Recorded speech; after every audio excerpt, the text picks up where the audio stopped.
جی السلام علیکم. ہاں جی وعلیکم السلام. جی بس انہاں نو بس دے دیو نا تے ہولڈ تے رہن میں پھر تعارف کرانا پھر اس جی وقت مخاطب ہونا نا. ٹھیک ہے جی میں دینا. جو نظر آ. شکریہ.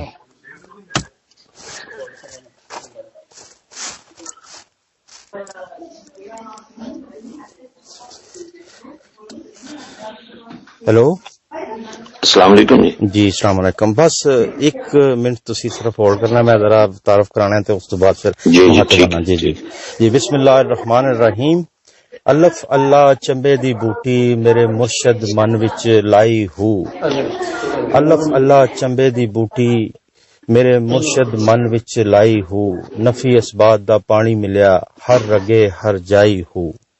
یہ بہت ہی خوبصورت تحریر, اور اس تحریر کے خالق و مالک جناب حضرت سید سلطان باہو رحمۃ اللہ علیہ.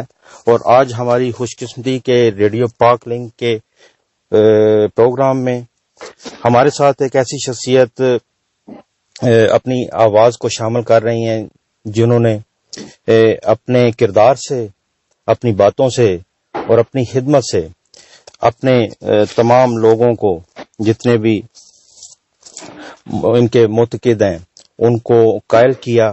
میری مراد جناب صاحب دادا پیر سلطان فیاض الحسن سروری قادری جگر گوشہ سلطان العارفین حضرت سید سلطان باہو صاحب ہمارے ساتھ ہیں, جو کہ chairman Sultan Bahu trust you کے ہیں اور چیئرمین تکبیر ٹی وی یو کے ہیں, اور اس کے ساتھ مشائخ کونسل پاکستان کے چیئرمین بھی ہیں.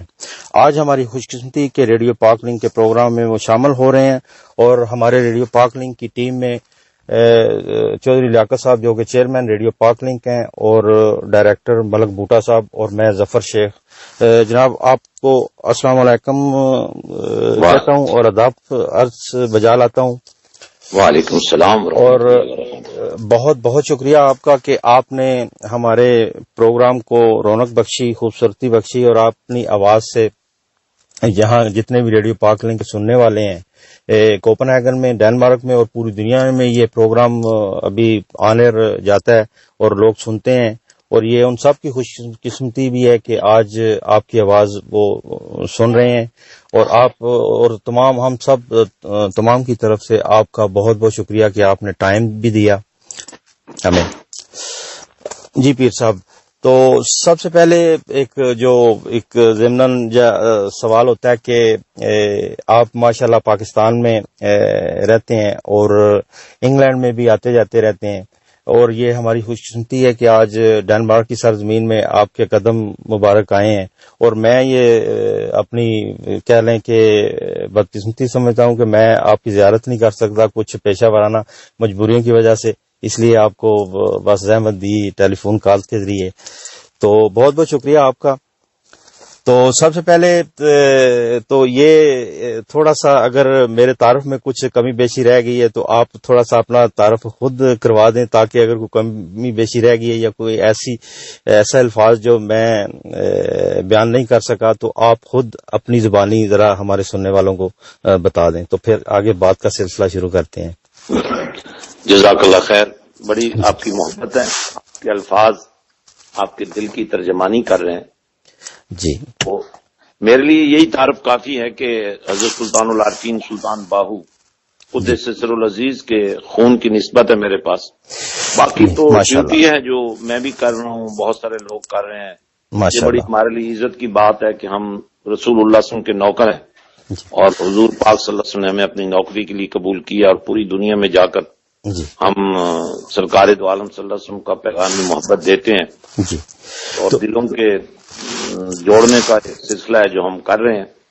یہ میں جی پھر صاحب یہ میں سمجھتا ہوں کہ یہ آپ کی بھی اور آپ کے چاہنے والوں کی بھی, آپ کے جتنے بھی عاشقین ہیں ان کی بھی خوش قسمتی ہے کہ آج اس وقت اور اس زمانے میں جس وقت پاکستان کی صورتحال کا آپ کو پتہ ہے جس طرح سے وقت گزر رہا ہے, لوگ کتنے پریشان ہیں, مشکلات کا شکار ہیں, دہشت گردی کی وبا پھیلی ہوئی ہے.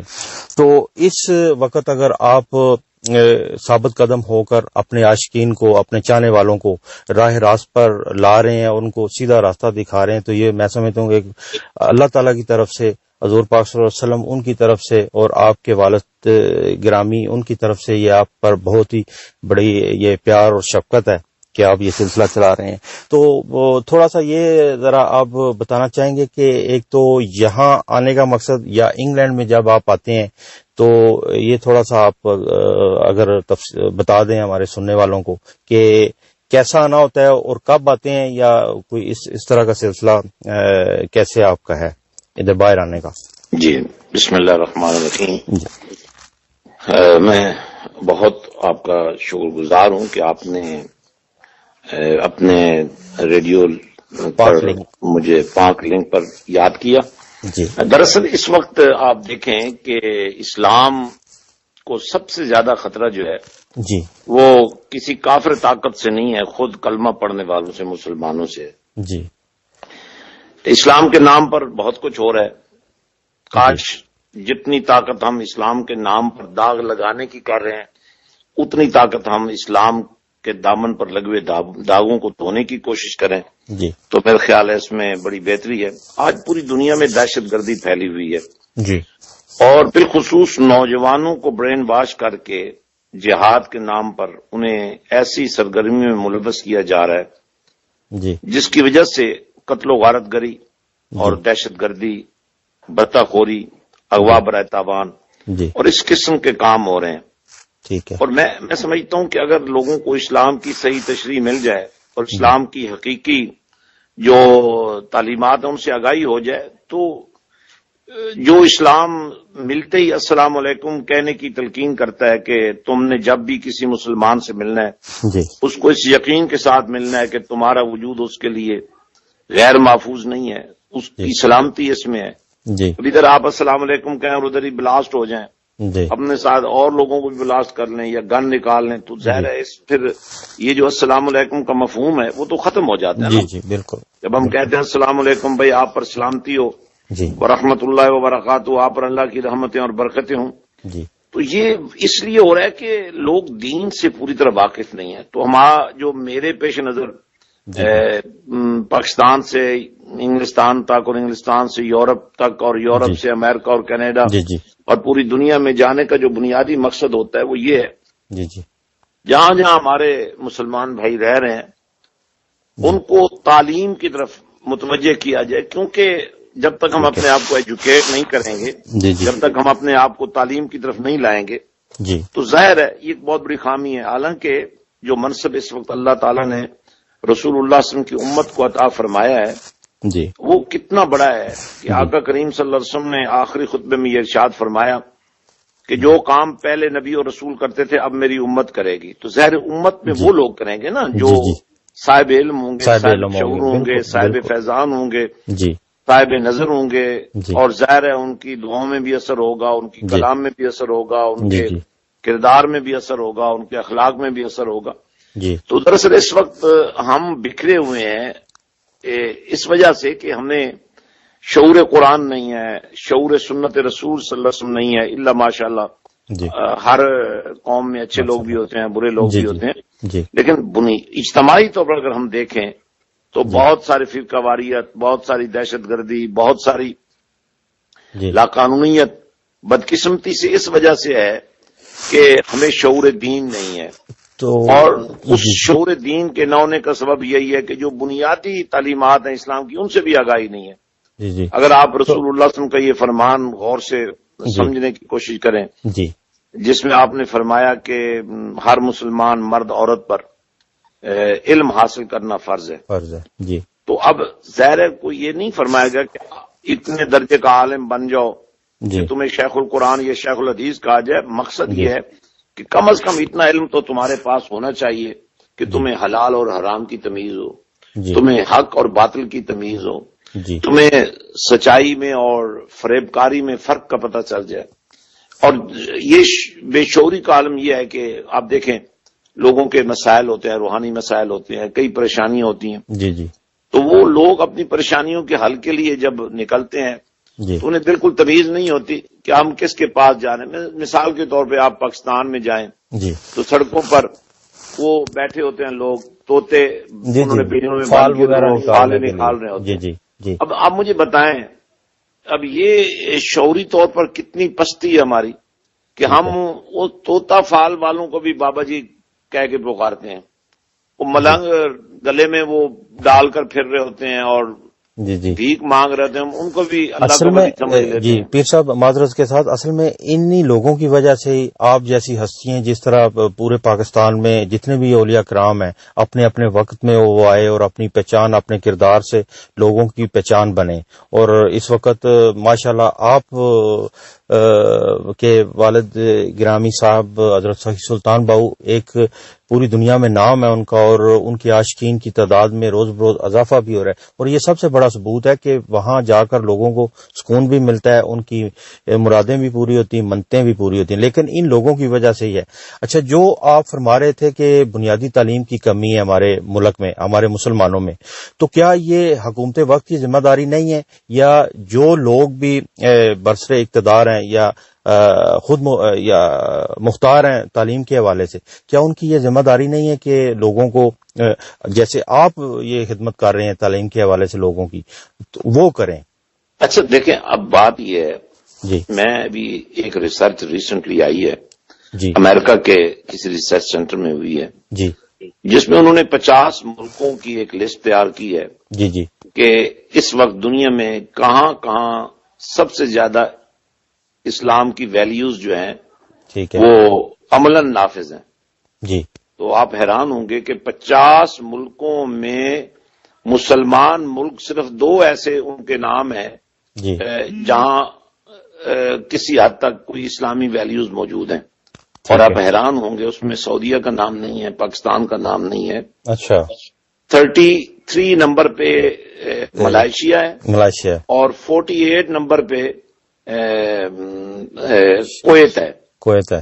اچھا اور 50 ملکوں میں جو پہلے نمبر پر ہے وہ آئرلینڈ ہے، اچھا اور دوسرے نمبر پر ڈینمارک ہے، جہاں اچھا اسلام نافذ نہیں ہے، جی جو مسلمان نہیں ہے، ٹھیک ہے، لیکن اسلام کی جو ویلیوز ہیں ویلیوز جذبہ عملاً انہوں نے اپنے سسٹم میں داخل کر لی ہیں۔ داخل کر لی ہے، اب یہ بڑی بات ہے۔ بات یہ ہے کہ پاکستان میں مثلا ہم پاکستان سے چونکہ تعلق رکھتے ہیں، ہمارا اوریجن پاکستان جی ہے، جی جی جی تو اب ہم پاکستان کو دیکھیں تو وہاں جو سیاست ہو رہی ہے، وہاں جو حکومت ہو رہی ہے، جی ان کے رویے کیا ہیں، ان کا طریقہ کیا ہے، جی اور کیا نظام چل رہا ہے۔ اب دیکھیں مثال کے طور پہ یہی جو واقعہ ہوا ہے ماڈل ٹاؤن میں، جی جی لاہور میں، اب اس کے اندر کی کہانی تو اللہ ہی جانتا ہے، لیکن بظاہر جو نظر آتا ہے، جی ظاہر ہے وہ جتنے لوگ وہاں شہید ہوئے ہیں وہ تو معصوم لوگ تھے، جی جی عورتیں، آج تک عورتوں پر کسی نے کبھی ہاتھ نہیں اٹھایا، جی تو ظاہر ہے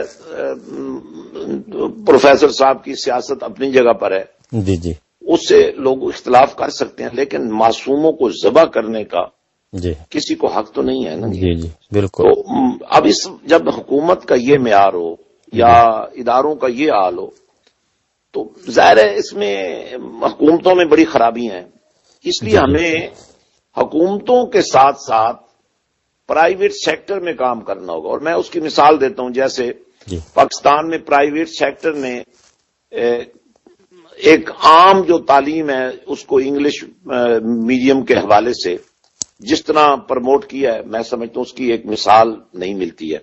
ٹھیک ہے، اگر پاکستان میں پبلک سیکٹر کے یہ انگلش میڈیم سکول سسٹم نہ ہوتے جی تو آپ کے پاس doctors, engineers, accountants, lawyers, barristers کی تعداد اتنی نہ ہوتی۔ جی اب وہاں کیا ہو رہا ہے، وہ جو لوگ ہیں وہ اپنی بزنس بھی کر رہے ہیں، اور ایک آسپیکٹ سے انہوں نے تعلیم کو اعلی معیار بنایا ہے۔ ٹھیک ہے، اب جو دیندار لوگ ہیں جو چاہتے ہیں کہ ہمارے بچے ناچیں نہیں، گائیں نہیں، اب ان انگلش میڈیم اسکولوں میں یہاں پرابلم یہ بھی چل رہا ہے کہ وہاں غیر اسلامی کام بھی ہوتے ہیں، تو اگر ہم ایسے انگلش میڈیم اسکول لے آئیں جی جو بزنس بھی ہو اور اس میں عشق رسول بھی پیدا کیے جائیں، حافظ ٹھیک ہے، قرآن بھی پیدا کیے جائیں، ٹھیک ہے، تو میں سمجھتا ہوں پرائیویٹ سیکٹر کو، اور اس سلسلے میں چونکہ پچھلے 40 سال سے ایجوکیشن کو ہی میں نے فوکس کیا ہوا ہے۔ ماشاءاللہ، جی جی حضرت سلطان باہو رحمۃ اللہ علیہ کا ایک شعر ہے، فرماتے ہیں باج علم دے کرے فقیری تے کافر مرے دیوانہ ہو، جی یعنی یہ فقیر جاہل ہونے کا نام نہیں ہے، ملنگ ہونے کا نام نہیں ہے، فقیر ہوتا ہی صاحب علم ہے، اور فقیر وہ صاحب علم ہوتا ہے جس کو اللہ کا عرفان حاصل ہوتا ہے. عرفان حاصل ہوتا ہے، بالکل. تو الحمدللہ میں نے جتنی دنیا میں تعلیم کا نظام اس کو میں نے اس کی نکالی ہے کیلکولیشن، اور میں کوشش کر رہا ہوں کہ اس تمام تعلیمی جو لیول دنیا میں کہیں بھی ہیں ان کو پروموٹ کیا جائے، کیونکہ رسول اللہ صلی اللہ علیہ وسلم نے جب یہ فرمایا کہ علم حاصل کرو چاہے تمہیں جین جانا پڑے. جی. اور اگر آپ کو یاد ہو تو غزوہ بدر میں جو قیدی ہوئے تھے قریش مکہ، جی، ان میں سے اکثر کی رہائی اس شرط پر بھی ہوئی تھی کہ تم ہمارے 10 بچوں کو علم سکھا دو. جی. آپ دیکھو نا، کافروں نے یا قریش مکہ کے قریشیوں نے قرآن تو نہیں پڑھانا تھا. جی. اس لحاظ سے میں سمجھتا ہوں یہ ماڈرن ایجوکیشن بھی ہمارے لیے ضروری ہے. جی. جی. لیکن اگر ماحول اسلامی ہو، مثال کے طور پہ آپ ڈنمارک میں رہتے ہیں، جی، اب آپ کی فیملیز یہاں ہیں، جی، بچے اور بچیاں یہاں ہیں، جی، کل انہوں نے اسکولوں میں جانا ہے، کالجوں میں جانا ہے، یونیورسٹیوں میں جانا ہے. جی. اگر آپ ان بچوں اور بچیوں کو میچور کر کے نہیں بھیجیں گے، ٹھیک ہے، اسلام سے آگاہ کر کے نہیں بھیجیں گے، جی، عاشق رسول بنا کر نہیں بھیجیں گے، جی، تو یہاں کی یونیورسٹیوں میں، یہاں کے تعلیمی اداروں میں جو بے حیائی اور فحاشی اور بد کرداری، کیونکہ یہاں تو نیکی اور گناہ میں تمیز کرنا ہی مشکل ہو گیا نا. پاکستان میں بھی بے حیائی اپنے عروج پر ہے، لیکن وہاں گناہ کو گناہ سمجھا جاتا ہے، نیکی کو نیکی سمجھا جاتا ہے. یہاں تو گناہ کی اور نیکی کی کوئی سرحدی کوئی نہیں ہے. اب آپ ہمارے یہ بچے جن کو گھر میں بھی کوئی دینی تربیت نہیں ملتی، مسجد میں بھی جاتے ضرور ہیں، ہاتھ لگا کر واپس آ جاتے ہیں، تو اب بتائیے یہ بچے جب کالجوں اور یونیورسٹی میں جائیں گے تو ماحول یہاں کا اپنائیں گے. بالکل. تو یہاں ہمیں ایک ایشو ہے. میں نے برطانیہ میں اس وقت 23 اسلامک سینٹر قائم کیے ہیں، اور برمنگھم میں جو میرا ہیڈ کوارٹر ہے وہاں ہم نے ایک قرآنک ایجوکیشن کا کوالٹی پروگرام شروع کیا ہے. الحمدللہ میرے برمنگھم کے سینٹر میں جو ہماری قرآن اکیڈمی ہے اس میں حفظ کرنے والوں اور قاری بننے والے بچوں کی تعداد 600 کے قریب ہے. ماشاءاللہ. اور الحمدللہ وہاں عالم تیار کر رہے ہیں، بچیاں اور بچے عالم بن رہے ہیں. وہاں ایک اور ہمارے پاس جو ٹیچنگ سٹاف ہے 45 کے قریب ایسے استاد ہیں جو ایسے قاری ہیں جن کی کوئی مثال نہیں ملتی. الحمدللہ ہم نے جامعۃ الازہر سے مصر سے بھی استاد منگوائے ہیں. ٹھیک ہے. تعلیم کو ہم پروموٹ کر رہے ہیں. یہی میں آج بھی ایک ماشاءاللہ یہاں میں نے جمعہ کا خطبہ دیا ہے، یہاں نئی مسجد بنی ہے، تو اس میں نے یہی دوستوں سے کہا، الحمدللہ بہت بڑی جگہ ان دوستوں نے حاصل کی ہے. میں نے ان سے یہی کہا ہے کہ آپ اور کچھ کر سکیں نہ کر سکیں، کم از کم اس میں بچیوں کے لیے کچھ انتظام کر دیں، تاکہ آج کی بیٹی کل جب ماں بنے تو عاشق رسول ماں بنے. ٹھیک ہے. اس سلسلے میں نے پاکستان میں بچیوں کے لیے بے شمار درسگاہیں قائم کر دی. ہمارا مرکزی ہیڈ کوارٹر وہاں میں نے میرپور میں بچیوں کے لیے یونیورسٹی لیول کا پروجیکٹ کیا ہے. ٹھیک ہے. اب کھاریاں کے قریب ماشاءاللہ یہ خونن اور یہ اس کے قریب اس کے اندر ہم نے 1.5 ایکڑ جگہ حاصل کی، اور وہاں انشاءاللہ بچیوں کا ود ہاسٹل اسکول اور کالج، اور ساتھ ہی اس کے لیے ہم بہت بڑا پلان کر رہے ہیں، انگلش میڈیم اسکول کا بھی کر رہے ہیں. مقصد یہ ہے کہ جہاں کوئی مسلمان رہتا ہے، جیسے اب آپ لوگ ڈنمارک میں رہ رہے ہیں، اگر میں آپ کو یہ دعوت دوں کہ آپ ایک یا تو یہ کر سکتے ہیں کہ آپ کے علاقے میں کوئی ایسا مرکز نہیں ہے جہاں بچے اور بچیاں علم حاصل کریں، تو آپ زمین فراہم کریں تو میں آپ کو پروجیکٹ کر کے دینے کے لیے تیار ہوں. دوسری صورت یہ ہے کہ اگر آپ کے گاؤں کی بچیاں ہمارے پاس آنا چاہیں تو ہم ان کو ماسٹرز بھی کروا دیں گے، ٹرین ٹیچر بھی بنا دیں گے. ٹھیک ہے. تیسرا یہ ہے کہ یہاں بہت سارے لوگ ہیں جنہوں نے کوٹیاں تو بنا دی ہیں، آپ ان کو سنبھالنے کے لیے چوکیدار رکھتے ہیں، خرچہ کرتے ہیں. ہم یہ آفر کر سکتے ہیں کہ ہم سے اچھا چوکیدار تمہیں نہیں ملے گا، اصل میں آپ کی رہے گی. اور وہاں آپ کے گاؤں کی، آپ کے علاقے کی بچیاں بالکل اس کے رسول کا سفر بھی طے کر لیں گی. پیر صاحب ایک تو میں بھی بلانگ کرتا ہوں کھاریاں شہر سے، کھاریاں سے ہی. تو یہ آجی صاحب بھی ظاہر کھاریاں کے ہی ہیں اور ہم ایک دوسرے کو جانتے ہیں، یہ خوش قسمتی ہے ہماری کے. اور دوسرا یہ جو آپ نے بتایا ہونن، یہ بھی بالکل نزدیک ہی ہے کھاریاں کے. تو ظاہر ہے اس کے لیے حاجی صاحب کے ساتھ انشاءاللہ مل کے جتنا تعاون ہو سکا، اخلاقی بھی، مالی بھی، اور جو کچھ بھی ہو سکا ہم کریں گے بھی، کیونکہ یہاں کھاریاں کی بہت زیادہ تعداد ہے نا یہاں تو یہ میری بڑے عرصے کی ڈریم تھی جی جی کہ میں تو تحصیل اللہ کھاریاں کرے میں آپ کا یہ مشن ایک ایسا مرکز بناؤں جی جی جو پورے علاقے کے اندر ایک مثالی حیثیت رکھتا ہوں۔ انشاءاللہ یہ ضرور پورا بھی ہوگا جی، آپ کے ظاہر ہے اس مشن میں آپ کی نیک نیتی ہے اور اللہ تعالیٰ اس میں ضرور مدد بھی فرمائیں گے۔ اچھا پیر صاحب، یہ جو سلسلہ تعلیم کا آپ نے شروع کیا ہوا ہے، یہ اس کا تھوڑا سی تفصیل یہ بتائیں کہ یہ کہاں تک، جیسے آپ نے بتایا تو ہے کہ ماسٹر تک بھی یہ کروا سکتے ہیں، لیکن بنیادی طور پر یہ تعلیم کا جو سلسلہ ہے یہ پہلی جماعت سے لے کر میٹرک تک یا پرائمری تک یا مڈل تک کیا سلسلہ ہے پاکستان اس کے ہم نے 5 لیول رکھے ہیں۔ جی جی، ایک تو جس طرح ہمارے ہاں انگلش میڈیم سکول چل رہے ہیں، ٹھیک ہے، جیسے الائیڈ ہے، جیسے ایجوکیٹر ہے، ٹھیک ہے، میں نے ایک نیا سکول سسٹم انٹروڈیوس کرایا ہے، اس کا نام ہے یونائٹڈ سکول سسٹم۔ ٹھیک ہے، تو ظاہر ہے یہ پرائمری سے ہی شروع ہو جاتا ہے ٹھیک ہے، اور اس کو ہم آگے لے جائیں گے۔ اس میں انگلش میڈیم سکول سسٹم بھی ہے اور پھر اس کے ساتھ تحفیظ القرآن اور تجوید القرآن بھی ہم نے رکھی ہے، مذہبی حوالے سے بھی، ٹھیک ہے، جی ہاں، یہ ایک مکمل انگلش میڈیم سکول ہے لیکن ماحول اسلامی ہم دے رہے ہیں۔ ٹھیک ہے۔ اچھا اس اسکول کی معذرت کے ساتھ بات آپ کی میں روک رہا ہوں، اس کی ایفیلیشن آپ نے جیسے ایجوکیٹر کی مثال دی، تو ہم پنجاب سے اس کی ایفیلیشن لے چکے ہیں۔ اچھا پنجاب یونیورسٹی، ٹھیک ہے، ٹھیک ہے، جی جی، اور پھر پورے ملک میں ہوگی انشاءاللہ تعالی۔ جی اچھی بات یہ تو۔ اچھا دوسرا یہ تھوڑا سا میں آپ کو اس طرف لانا چاہتا ہوں مسلمانوں کے حوالے سے، جیسا آپ نے فرمایا اس وقت پوری دنیا میں مسلمان ایک ایسی قوم بن چکی ہے جس کا امیج کہہ لیں کہ اپنوں نے ہی خراب کر دیا ہوا ہے۔ اس میں آپ کہہ لیں کہ جیسے مڈل ایسٹ کے مسلمان ہیں، آپ کا ان سے بھی ملنے کا اتفاق ہوا ہوگا، یا جو ایشین مسلمان ہیں، ان میں آپ کیا ڈفر کرتے ہیں مذہبی حوالے سے یا عقیدے کے حوالے سے یا ایمان کے حوالے سے؟ میں یہ بات، کیونکہ یہاں جو تجربہ میں نے محسوس کیا ہے کہ یہ عرب ممالک کے جتنے بھی مسلمان ہیں ان میں بھی کافی حد تک نا ذہنی طور پہ کرپشن ہے ان کے ذہنوں میں یا ان کے اندر۔ ابھی آپ تھوڑا سا اگر آپ کا اتفاق ہوا ہے تو اس سلسلے میں آپ نے کیا محسوس کیا ہے مڈل ایسٹ کے مسلمانوں میں یا ایشین مسلمان جن میں پاکستان انڈیا؟ جی یہ میں آپ نے بہت اچھا سوال کیا اور میں برملا کہتا ہوں جی جی کہ دنیا میں اس وقت جی پاکستانی مسلمانوں جیسا کوئی نہیں ہے۔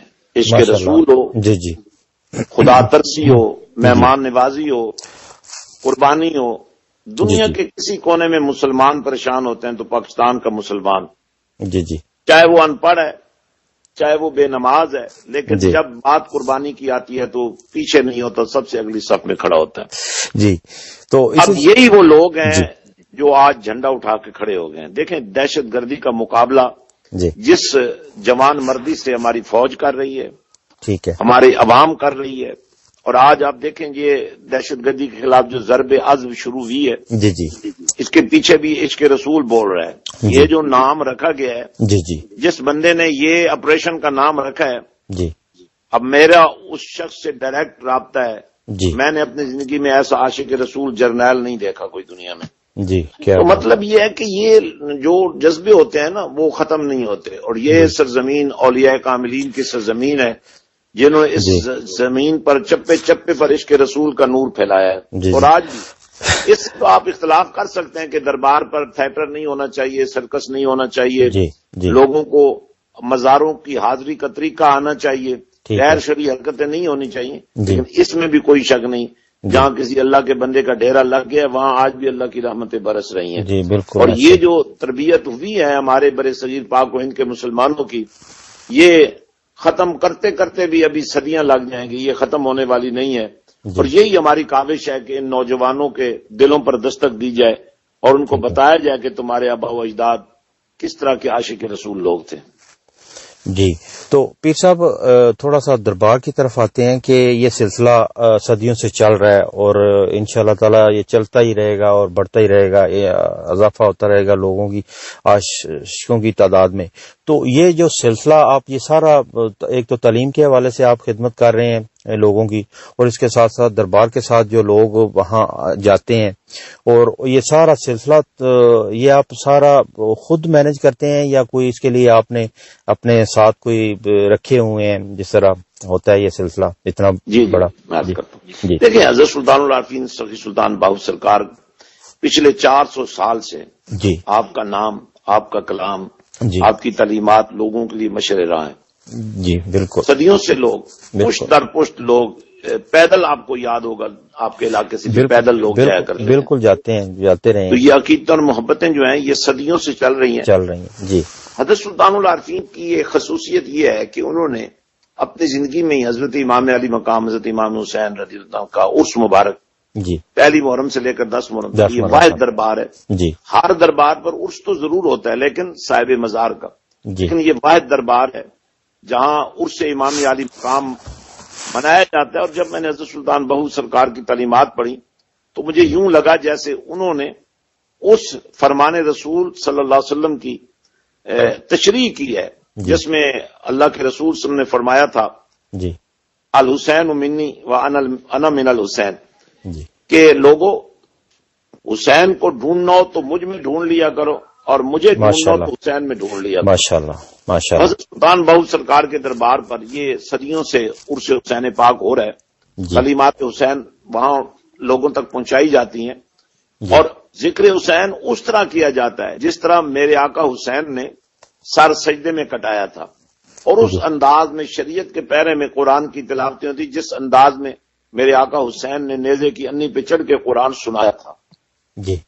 اور یہ بچیوں کی جو ہم تربیت کر رہے ہیں وہ بھی اسی کی کڑی ہے، کیونکہ جب میں آقا حسین کو دیکھتا ہوں تو مجھے گود سیدہ کائنات نظر آ جاتی ہے. ماشاءاللہ. جس ماں کی گود میں حسین پاک نے تربیت پائی ہوگی، اب اس چادر تطہیر کا سایہ اس قوم کی بیٹیوں پر دینا ضروری ہے. اس وقت بھی میرے نیٹ ورک میں 10,000 سے زائد وہ بچیاں جو یتیم اور غریب تھیں جنہیں زمانے نے ٹھکرا دیا تھا، آپ جیسے عاشقان رسول نے ہمیں حوصلہ دیا، کہا ٹھیک ہے جی 300 یورو خرچ ہوتا ہے مہینے کا، 400 جی خرچ ہوتا ہے، ہم حاضر ہیں، ہم بچیوں کو سپانسر کرتے ہیں. اور میرے آقا کریم صلی اللہ علیہ وسلم نے 1400 سال پہلے فرمایا تھا لوگوں قیامت کے دن باپ بیٹے کا ساتھ نہیں دے گا، بھائی بھائی کا ساتھ نہیں دے گا. جی. فرمایا اس دن جس شخص نے میرا قرب حاصل کرنا ہے نا وہ میری امت کے یتیموں کے سر پہ ہاتھ رکھ دے. الحمدللہ اس وقت میرے نیٹ ورک میں 40,000 کے قریب ماشاءاللہ یتیم اور غریب بچے اور بچیاں اعلیٰ تعلیم حاصل کر رہے ہیں اور عشق مصطفیٰ کا سفر طے کر رہے ہیں.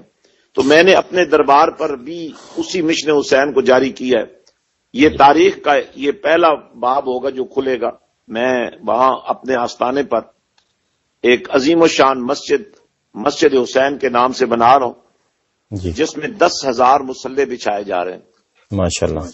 اور اس انداز میں بچھائے جا رہے ہیں کہ 10,000 نوجوان وہاں رہت کر ہاسٹل فیسلٹیز حاصل کر کے تقریباً یہ جو کنسٹرکشن ہو رہی ہے کوئی 6 ایکڑ میں ہو رہی ہے. اللہ کے فضل سے میں نے ریزیڈینشل ایریے بنا دی ہیں. اب مسجد حسین کا جو مین حصہ ہے وہ بن رہا ہے. تو الحمدللہ ہم نے عملاً ایک کام کیا ہے اور میرا تمام تر عرس کرتے ہیں تو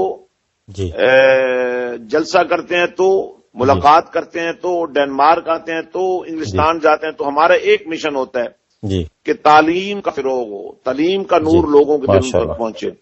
اور یہاں بھی میں چاہتا ہوں ڈنمارک کی سرزمین پر اور کچھ بنے نہ بنے کم از کم بچیوں کا ایک ایسا ادارہ بن جائے تاکہ کل لوگوں کو اپنی بچیوں کے سلسلے میں پریشان نہ ہونا پڑے کہ ان بچیوں نے اپنے ماں باپ کی عزت کو اچھالا یا اپنے ماں باپ کی عزت کو قائم رکھا. تو یہ ہمارا منشور ہے. چلیں جی پیر صاحب، یہ میں سمجھتا ہوں کہ یہ اللہ تعالیٰ کی طرف سے بہت بڑی آپ پہ کرم نوازی ہے اور اتنی بڑی ذمہ داری کو آپ اس طریقے سے نبھا رہے ہیں. اور یہ ظاہر ہے اللہ تعالیٰ کا کرم ہی ہے اور آپ کے والد گرامی ان کا کرم اور لوگوں کی دعائیں بھی. ظاہر ہے یہ جو اتنا بڑا نیٹ ورک بھی آپ چلا رہے ہیں اور اس میں اضافہ دن بدن ہو رہا ہے اور انشاءاللہ تعالیٰ آپ یہاں تشریف لائے ہیں اور یہاں کے لوگوں کو بھی آپ ملے ہیں اور آپ نے محسوس کیا ہوگا کہ بہت زیادہ عاشقان رسول بھی ہیں اور عاشقان حضرت صفی سلطان باہو وہ بھی ہیں. تو میں نہیں یہ سمجھتا کہ مستقبل میں آپ کے ساتھ یہ مل کر اخلاقی طور پر بھی اور مالی طور پر بھی تعاون کرنے میں کوئی گریز کریں گے تو انشاءاللہ تعالی اللہ تعالیٰ آپ کے اس مشن کو ظاہر ہے بڑھائے گا بھی اور پورا بھی کرے گا اللہ تعالیٰ کے فضل سے. تو آخر میں پیر صاحب ہم سب سننے والوں کے لیے ریڈیو پاک لنک کے پلیٹ فارم سے آپ کی آواز پوری دنیا میں انشاءاللہ تعالیٰ جائے گی اور جتنے بھی لوگ آپ کی آواز سنیں گے ان کے لیے کوئی ایسی بات جو آپ سمجھتے ہیں کہ اس وقت کی بہت زیادہ ضرورت ہے. تعلیم کا تو آپ نے ذکر کر دیا, اس کے علاوہ کوئی ایسی بات جو آپ سمجھتے ہیں کہ ہم سب تک پہنچنی چاہیے اور اس پر عمل بھی ہونا چاہیے. میں ابھی یہاں ہمارے ساتھی ہیں ارشاد صاحب جی ان کے ہاں میں اس وقت محفل تھی جی تو نماز مغرب کے بعد ایک ساتھی نے کہا کہ آپ بتائیں یہ بیعت کیا چیز ہوتی ہے, ٹھیک ہے, اور یہ پیری مریدی کیا ہے, چونکہ اس پر بھی بہت سارے سوال اٹھ رہے ہیں. جی تو میں نے دوستوں سے یہ کہا کہ دیکھیں ہمارا دین قرآن سے ہی شروع ہوتا ہے اور قرآن پر ہی ختم ہوتا ہے. جی اگر کوئی چیز قرآن میں موجود ہے تو سمجھ لیں وہ ٹھیک ہے, اور اگر قرآن میں نہیں ہے تو پھر اس کو ایسے ہی گلے لگا لینا ٹھیک نہیں ہے. ٹھیک ہے. تو قرآن پاک میں چونکہ بیعت کا ذکر موجود ہے اور جب بھی کوئی مرحلہ آیا جی تو نبی پاک صلی اللہ علیہ وسلم کے ہاتھوں پر صحابہ کرام نے بیعت کی جی اور ظاہر ہے یہ ایک سلسلہ ہے. تو دوسرا میں نے ان سے یہ بھی میں نے عرض کیا دیکھیں ہم اس وقت دوسری منزل پر بیٹھے ہیں, جس نے دوسری منزل پر نہیں آنا اس کو تو سیڑھیوں کی ضرورت نہیں ہے, اس کو تو نیچے, جس کا گھر ہی نیچے ہے تو وہ اوپر کیوں آئے گا. جی تو جس نے اللہ کے ساتھ ملنا ہے, اللہ کے ساتھ جس کا جوڑ ہونا ہے, جو اللہ کے عرفان کی تمنا رکھتا ہے جی اس کو اس نظام طریقت سے گزرنا چاہیے. جی بالکل. ظاہری علوم تو سب حاصل کر لیتے ہیں لیکن وہی حضرت سلطان باہو رحمۃ اللہ علیہ کا ایک شعر ہے, تسبیح پھری تے دل نہ پھریا جی کی لینا تسبیح نو پڑھ کے علم پڑھیا ادب نہ سکھیا کی لینا علم نو پڑھ کے ہو چلے کٹے کچھ نہ کھٹیا کی لینا چلیاں بڑھ کے ہو جاگ بنا دودھ جمدے نہیں حضرت باہو توڑے لال ہومن کڑ کڑ کے ہو. میں کل نے نوجوانوں کے لیے مغرب کے وقت حاجی مشتاق صاحب کے ہاں ایک نشست رکھی ہے تاکہ نوجوانوں کو عشق رسول کے حوالے سے اور خدا دوستی کے حوالے سے ایک لیکچر کا میں نے پلان کیا ہے. اور میں چاہتا ہوں چونکہ آپ کو پتہ ہے تکبیر ٹی وی ہم نے بڑی محنت سے بنایا, ٹھیک ہے, اور یہ وہ چینل ہے جو آپ کے گھر میں ایک مسجد کی طرح ہے, ٹھیک ہے. تو الحمدللہ اس کے ذریعے ہم دینی چیزیں لوگوں تک پہنچا رہے ہیں. اور اگر ہمارے ناظرین تکبیر ٹی وی کو دیکھتے ہوں یا نہ بھی دیکھتے ہوں تو ضرور دیکھا کریں. ہر روز دن کو آئیں قرآن سیکھیں, یہ ہمارا ایک پروگرام ہے, یعنی گھر بیٹھے آپ کو قرآن سکھایا جا رہا ہے. ٹھیک ہے. تو میں سمجھتا ہوں کہ میں اس وقت جو پیغام دے سکتا ہوں, میڈیا کے جتنے ذرائع ہیں ان کو اسلام کی تبلیغ کے لیے استعمال کرنا چاہیے. یعنی مثلا اگر آپ فیس بک پر ہی چلے جائیں اس میں خرابیاں بھی بہت ہیں لیکن اس میں اسلام کی ترویج کا جتنا کام ہو رہا ہے یہ بھی اپنی جگہ پر ایک مثال ہے. جی بالکل. تو دنیا میں جہاں کوئی ہتھیار ہے اس ہتھیار کو اسلام کے لیے استعمال کرنا چاہیے ہمیں. تو میں سمجھتا ہوں کہ تمام آپ کے سامعین جتنے ہیں ریڈیو پاک لنک کے وہ میں آپ کو بھی مبارکباد دیتا ہوں اور ان کو بھی, اور میں سب سے کہوں گا کہ اگر آپ کے پاس ایک ذریعہ موجود ہے تو آپ بھی تعاون کریں, کیونکہ یہ جتنے ریڈیو یا ٹی وی ہوتے ہیں یہ تعاون کے بغیر نہیں چلتے ہیں. جی تو میں سمجھتا ہوں کہ عوام کو اس بات کو سمجھنا چاہیے کہ جو لوگ دن رات محنت کر کے اپنے آواز کا جادو جگا کر لوگوں تک پیغام محبت پہنچاتے ہیں ان کے ساتھ عملی تعاون بھی ہونا چاہیے. انشاءاللہ ہمارا مشن یہی ہے کہ جہاں کوئی خیر کی بات ہو رہی ہے اس میں ہمیں تعاون کرنا چاہیے, جہاں کوئی اچھائی کی بات ہو رہی ہے وہاں ہمیں تعاون کرنا چاہیے. تو میں امید کرتا ہوں کہ تمام آپ کے سامعین عشق رسول کے مشن میں ہمارے ساتھ کھڑے ہونے کے لیے تیار ہیں, اور خاص کر جو پروجیکٹ میں کھاریاں تحصیل میں کر رہا ہوں, اور یہ انشاءاللہ ایسا مثالی پروجیکٹ ہے جس میں ایک عظیم الشان مسجد اور اس کے ساتھ ایک عظیم الشان مدرسہ, پھر لڑکیوں کی ایک درسگاہ ود ہاسٹل جس میں ہم انشاءاللہ مڈل پاس بچیوں کو داخل کریں گے اور ان کو ایم اے کرائیں گے. جی, اور اسی طرح انگلش میڈیم اسکول سسٹم بھی اس میں لایا جا رہا ہے. تو یہ انشاءاللہ ایک ایسا پروگرام ہے جس میں کھاریاں کے غیور مسلمان اپنا حصہ بھی ڈال سکتے ہیں اور اپنے آپ کو اپنے بچوں کو تعلیم کے زیور سے بھی آراستہ کر سکتے ہیں. انشاءاللہ جی ضرور بالکل کریں گے. کھاریاں کی سرزمین بڑی سرسبز اور خوشحال ہے اور انشاءاللہ تعالی وہ اخلاقی طور پر بھی, مالی طور پر بھی اور جسمانی طور پر بھی اس مشن میں آپ کے ساتھ ہوں گے.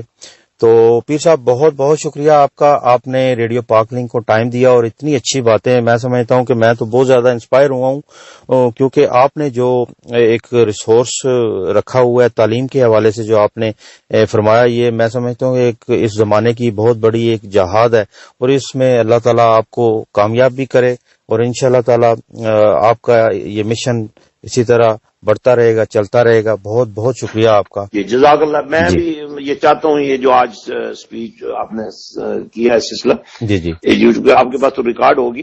جی جی. یہ ہماری ایک ویب سائٹ ہے sultani.co.uk. یہ تمام مشن کی معلومات اس میں موجود ہوتی ہیں. آپ اگر مناسب سمجھیں جی تو sultani.co.uk میں اس کو اپلوڈ کر دیں, تاکہ تمام دنیا میں آپ کا بھی پیغام پہنچے اور یہ پیغام بھی پہنچے. ضرور انشاءاللہ. سلطانی ایک دفعہ ذرا دہرا دیں. جی ہاں, www.sultani SULTANI جی جی .co.uk .co.uk. ٹھیک ہے. .co.uk. ٹھیک ہے. .com جس کو کہتے ہیں. ٹھیک ہے. جی. چلیں میں کوشش کروں گا انشاءاللہ تعالی, یہ بھی کر دوں گا, میں چڑھا دوں گا. ویسے نارمل تو یوٹیوب پہ بھی چڑھا دیتے ہیں ہم یہ پروگرام, لیکن آپ اس میں چڑھا کے لنک بھیجیے گا, جی پھر جی. وہ میرے بندے خود چڑھا دیں. جی ضرور انشاءاللہ تعالی. تو بہت بہت شکریہ دوبارہ ریڈیو پاک لنک کی پوری ٹیم کی طرف سے, خصوصاً ہمارے چیئرمین چودھری لیاقت صاحب اور ڈائریکٹر ملک بوٹا صاحب, اور میں موصوف ظفر شیخ. جی ماشاءاللہ, میری طرف سے تمام ٹیم کو بھی سلام دیجیے گا. جی اور میری دعائیں آپ کے ساتھ ہیں انشاءاللہ تعالی. حاجی مشتاق صاحب کو ذرا ایک منٹ دے دیں. شکریہ بہت بہت. جی تو حاجی صاحب آپ کا بھی بہت بہت شکریہ. آپ کا بھی میں تھوڑا سا بتانا چاہوں گا کہ اللہ تعالیٰ نے آپ پر بھی بہت بڑی ذمہ داری عائد کی ہوئی ہے, جس میں سلطان باہو ٹرسٹ ڈنمارک کے آپ صدر بھی ہیں, اور پاکستان ویلفیئر سوسائٹی ایلبرٹسٹون کے صدر بھی ہیں, اور اس کے ساتھ ساتھ ایک دنیاوی لحاظ سے جو آپ سلسلہ روزگار چلا رہے ہیں, ایکسپریس ٹریول کے ڈائریکٹر بھی ہیں. تو میں سمجھتا ہوں کہ یہ آپ کی بھی بہت بڑی یہ کامیابی اور خوش قسمتی بھی ہے کہ آپ اس طرح کی شخصیات کو اپنے ملک میں, یہاں ڈنمارک میں یا اپنے گھر میں مدعو کرتے ہیں, اور ان کی باتوں سے لوگوں کو فیضیاب بھی کرتے ہیں.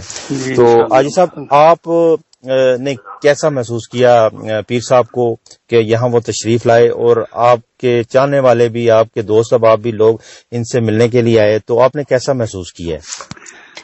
میں تو فخر محسوس کرتا ہوں ان کا آنے کا. اور دوسرا یہ بھی ہے کہ جو بھی آدمی یہاں ملنا چاہتا ہے وہ ٹھیک ہے, کافی لوگ ملنے چاہتے ہیں, اور اتنا ٹائم نہیں فارغ ہوتا کہ ان سے ملاقات ہوتا ہے. ہر گھر میں جانے چاہتے ہیں, بلانا چاہتے ہیں لوگ.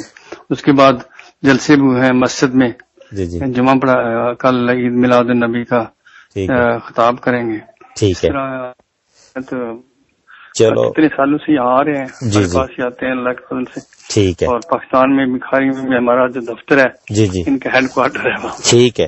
یہ میں سمجھتا ہوں بھائی صاحب یہ بھی ایک خوش قسمتی ہے کہ آپ کے ہاں تشریف لاتے ہیں کھاریاں میں بھی, اور جو انہوں نے فرمایا کہ کھاریاں میں, پونن میں یا کھاریاں کے علاقے میں یہ جو سلسلہ اپنے مشن کا شروع کر رہے ہیں, تو یہ میں سمجھتا ہوں کہ بہت اچھی ہے. ایک تو جگہ بھی بہت اچھی ہے, اور اس امید کے ساتھ کہ انشاءاللہ ان کا کافی عرصے سے پلان تھا, جی لیکن بس کوئی سوٹیبل جگہ نہیں مل رہی تھی. چلیں اللہ تعالیٰ اس میں کامیاب بھی کرے. تو حاجی صاحب بہت بہت آپ کا بھی شکریہ کہ آپ نے بھی ان سے ٹائم لے کر دیا اور ان سے ساری باتیں کرنے کا بھی موقع دیا, اور آپ کا بھی بہت بہت شکریہ ریڈیو پاک لنک کی پوری ٹیم, خصوصاً چودھری لیاقت صاحب, ملک بوٹا صاحب, اور میں آپ کا شکریہ ادا کرتے ہیں, اور انشاءاللہ تعالیٰ آپ سے رابطہ بھی رہے گا. بہت بہت شکریہ. سب کو سلام دینا ہے. جی بہت بہت شکریہ. اللہ حافظ. اللہ حافظ. اللہ حافظ.